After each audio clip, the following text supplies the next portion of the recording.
Across the country, communities have been challenging legislation to bring a sustainable food source to their backyards. Bonnie Cohn started the urban hen movement in Kamloops in 2008 and has since gathered a lot of local support. What I was hoping to do was allow people with lots smaller than 1 acre to have hens, because currently if you have an acre you can have 30 hens, and if you have less than an acre you can have none. So I would say that there's probably about 200 or 300 people in the city that have chickens right now, and I think the urban hen movement, we're trying to get everyone together every once in a while and just sort of support people in their backyard urban hen ventures and try and make sure that they're doing it as safely and as wisely as possible. So I've been interviewing people who have chickens legally and who have chickens sort of under the radar, and people who don't have chickens at all. And I think that a large portion of the people who are interested in it but don't have chickens, they all do it because they're afraid of having problems with bylaws. We spoke with some locals who gave us their opinion on raising chickens in an urban environment.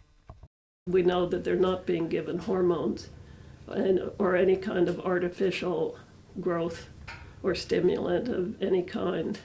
Having fresh eggs is a really good way that you can kind of be a little bit more self-sufficient, and you can get that protein source. It kind of creates an urban ecosystem, if you will, and it gets you outside.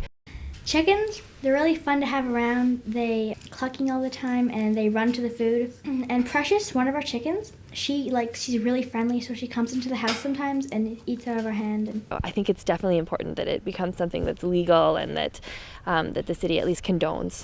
We spoke with a city councillor, John O'Fee, to get his opinion on the matter. Nobody goes to the big house because they're raising chickens or because they've got a third dog or because they have an illegal suite. They're just engaging in a property use that doesn't comply with zoning, and they'll be told not to, and if they continue to refuse, then they'll be given a ticket.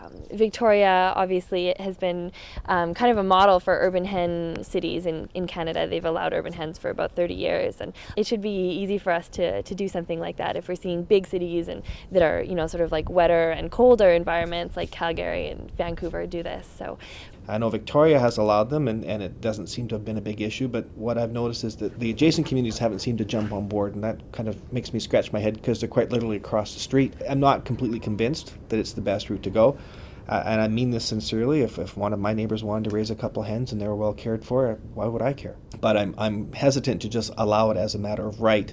Because then you're no longer responsive to the concerns of your neighbors because you have them as a matter of right. So far we have not been successful at changing the bylaw, but we have raised a lot of awareness about the issue, and we're still hoping that something will happen in Kamloops where urban hens are legal. Hopefully some kind of compromise with the city where it might not necessarily be a bylaw change, but maybe sort of an enforcement policy or something that we can come to an agreement on. I think that my initial response would be that I'm prepared to condone it. I don't know that I'm prepared to permit it.